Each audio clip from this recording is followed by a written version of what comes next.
Hey everyone, this is Javert Valbarr here for Inkscape Digital. Today we're going to be taking a look at using actual 3D objects in the particle simulator within Hitfilm 3 Pro.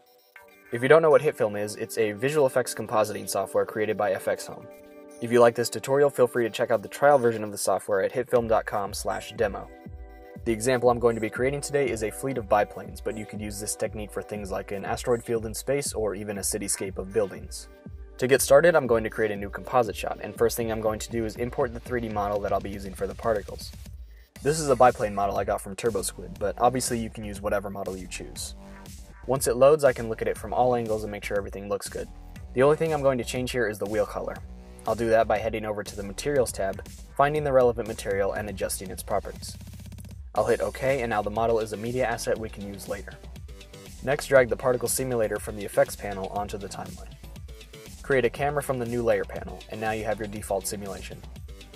Now, in order to get the particles to move like a fleet, set the shape under the emitter settings to cube. This means that all the particles will spawn at any area inside the cube shape. Let's go ahead and make the cube bigger by adjusting the height, width, and depth, and these options are up to you depending on how you want your group of planes to look. Right now the particles are spawning and dying quickly, so we need to make them stay alive and not have new ones suddenly appear. Under General, change the time shift to -1 second. This makes particles already on screen when the shot starts. Move your timeline to the first frame and keyframe the particles per second property. Move forward 1 frame and change this to 0. Change the life under movement to 60 seconds. Now we don't have any new spawning particles, and the ones we do have stay alive for the duration of the shot. To get the particles to move in a certain direction, change the trajectory to cone. You can set the angle with the Y rotation property. I set mine to 90 degrees.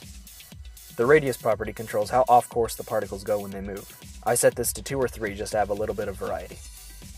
So now the movement of our particles is the way we want, and in order to make them look like our 3D model, all we have to do is drag that model onto the timeline. You can hide it from view by clicking the eye.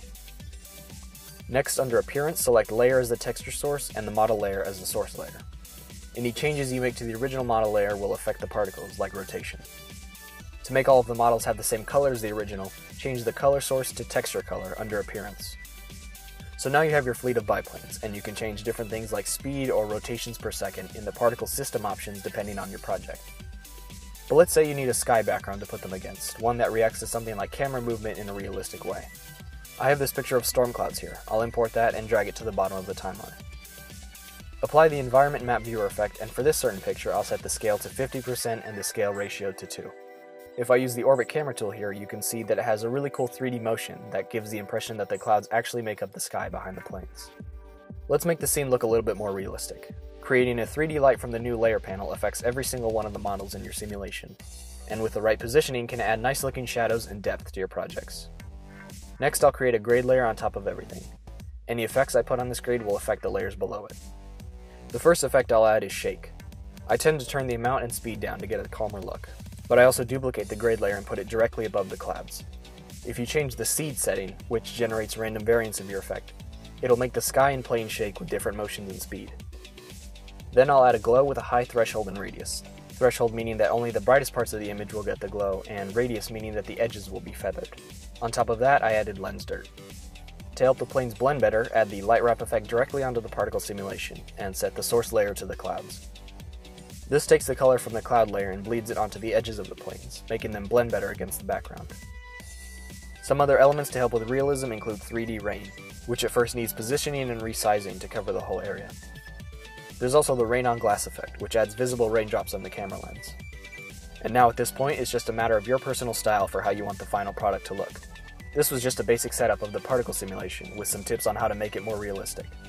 If you're interested to see what I do with this effect, check out my YouTube channel at youtube.com/c/Inkscape Digital. I'll be creating a VFX short cinematic demonstrating some of the things you can do with the camera and animation. Thanks a lot for watching, and I'll see you all later.